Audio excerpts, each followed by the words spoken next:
Добрый день, дорогие друзья. Меня зовут Максим, и я дирижер, а сзади меня наш коллектив Digital Space Orchestra. И сегодня мы бы хотели рассказать вам о том, что есть в музыке помимо песен, что такое инструментальная музыка и, самое главное, как начать ее понимать и получать удовольствие от прослушивания. Признаюсь вам, когда я в первый раз пришел на концерт классической музыки в филармонию, я ничего не понял. Просто какая-то симфония идет 40 минут подряд. Все это время оркестр играет, нужно смирно просидеть на стуле. Да, порой бывает очень красивая мелодия, но в остальном ничего не происходит. Просто играет оркестр. А где, собственно, само действо? У меня было отчетливое впечатление, что это просто мертвый жанр, который когда-то, за неимением других развлечений, слушали наши предки. Но зачем нам делать это сейчас, когда у нас есть кино, телевидение, VR, видеоигры и много чего еще? В искусстве нужно понимать главный принцип. Оно контекстно. То есть, чтобы понять суть произведения, нужно знать определенную систему координат, которая существовала во время жизни автора. Особенно ярко мы можем видеть это на примере живописи эпохи барокко. Посмотрите на эту картину. Чтобы понять ее суть, нужно знать, что искусство этой эпохи символично, то есть символы определяют содержание картины и героев. Девушка в шлеме – это Афина, потому что она единственная девушка, которая изображалась в доспехах, не считая разве что Жанны д'Арк, но она здесь не подходит. Трезубец и лошадь – это символы Посейдона, а оливковое дерево, стены и башни на заднем плане дают нам понять, что это миф о споре Афины и Посейдона за покровительство над новым городом. Теперь, если мы знаем сам сюжет мифа, мы можем не просто восхититься красотой картины, но и понять, как ее видел автор, что он считал в ней главным, что второстепенным, как он рассказывает это нам. То есть, по сути, заочно пообщаться с ним на эту тему. Однако не все так однозначно, особенно в музыке, где все немного по-другому. Любые произведения сложны для понимания, потому что воспринимаем мы их глазами, а не ушами.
Я думаю, что многие узнали эту музыку, несмотря на то, что написана она более 300 лет назад.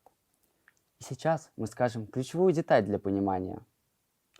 Да, мало того, что это просто приятное произведение, которое действительно приятно слушать, так у него еще есть смысл. Такой же, к примеру, как у рассказа. И смысл этот – весна. Композитор Антонио Вивальди оставил нам огромное количество подсказок, буквально написав, что он имеет в виду, когда сочиняет музыку. Вот пришла весна.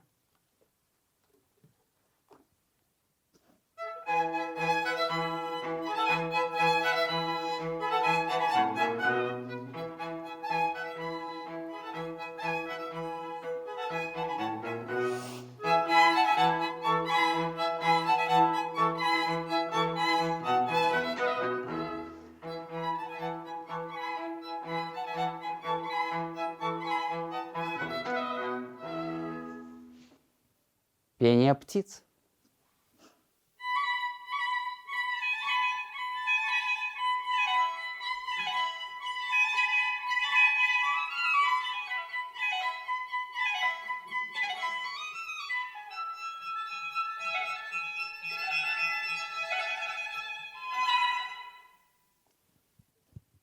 Птицы радостно приветствуют весну веселым пением.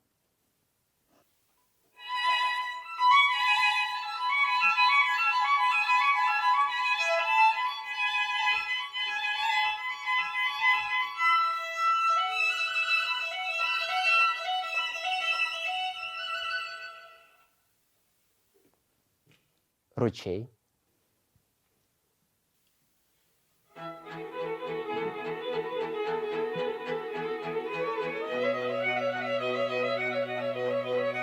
И обманчиво веют зефиры, легко проносясь туда и сюда. Зефир в греческой мифологии – это самый мягкий из ветров, посланник весны.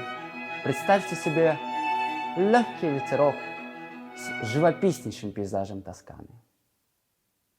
А в это время мрак разливается по небу, сверкают молнии и громы предвещают.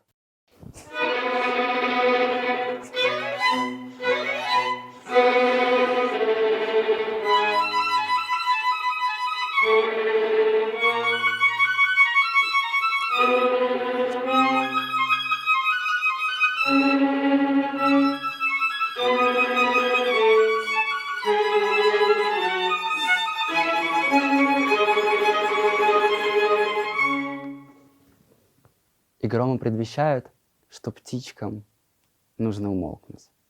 Приходит новое благозвучное очарование.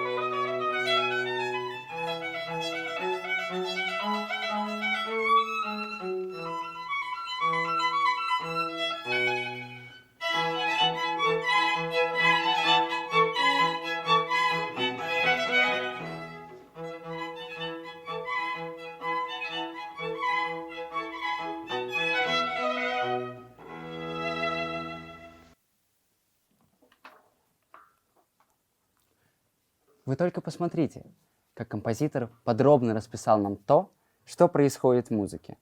Конечно, это скорее исключение, чем правило. К примеру, за всю свою жизнь я не видел более подробного объяснения. В целом, я склонен считать, что вся музыка образная. То есть всегда можно понять, о чем она, но не всегда это можно выразить словами. Грусть, печаль, радость, восторг — это все, конечно, да, но какая именно грусть? Какое состояние печали? Какая степень восторга? Но вернемся к музыке. Прием, который использовал Вивальди, называется звукоизобразительностью, то есть перенос реальных звуков нашего мира на такие же реальные звуки, воссозданные на инструменте. Однако не всегда это реальные звуки. Иногда это целый образ или впечатление. К примеру, как в балете «Невылупившихся птенцов» Мусорского. Просто представьте себе эту картину.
Модест Петрович написал этот замечательный цикл «Картинки с выставки», находясь под впечатлением от эскиза костюмов дизайнера Гартмана к балету, который сейчас забыт. Мы не часто осознаем, что, говоря о великих людях, мы все же ведем речь о людях. С такими же радостями и горестями, как у нас. Молодой, 31-летний композитор знакомится на дружеской посиделке, выражаясь современным языком, с новым человеком. Общается и находит в нем приятного собеседника, а впоследствии хорошего друга. О чем они говорили в тот вечер? А в остальные вечера на протяжении 3 лет? Вероятно, так же, как и мы, просто обсуждали, сплетничали, развлекались, выпивали. Но внезапно жизнь друга оборвалась.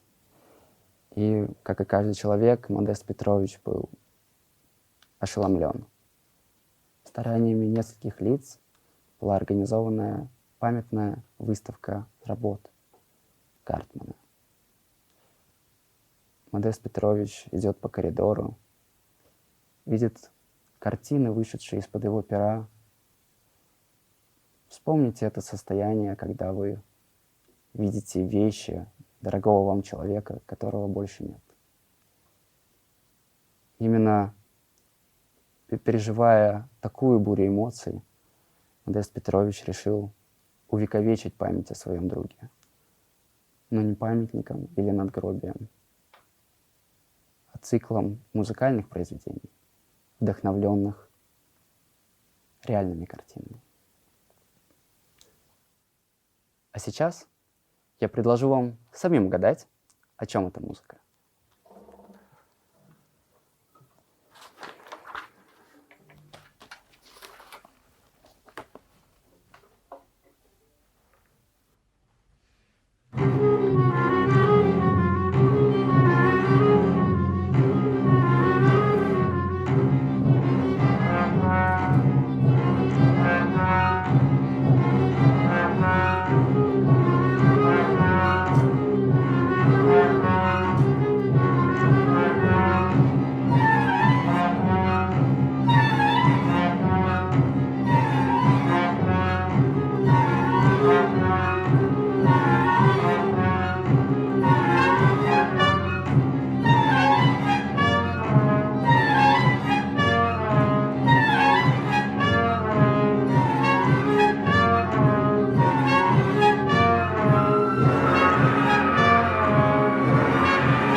Я слышал разные предположения.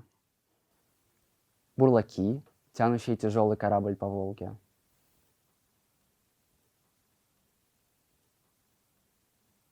Хаос последнего дня Помпей.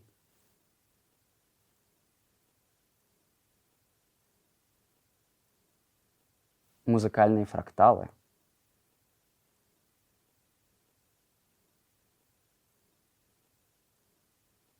Композитор же видел в этом завод. Бесконечное движение роторов, передача тяги через разные валы. Перед нами как будто воссоздается разобранный механизм, и все ведет к тому, чтобы мы узнали его цель.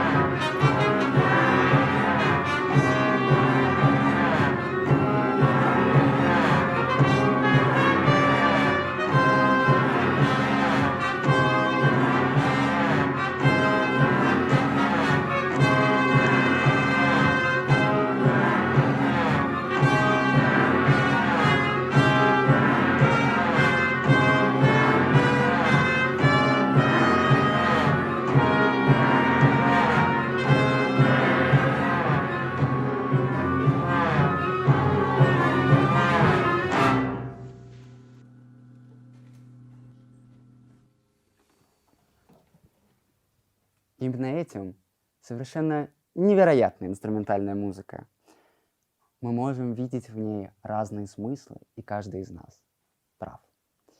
Любой образ, который кажется вам подходящим, таковым и является. Попробуйте угадать, а вернее будет сказать, понять для себя, о чем пойдет речь в этом произведении дальше. Полное исполнение произведений будет доступно по ссылкам в описании. Спасибо за внимание. До новых встреч.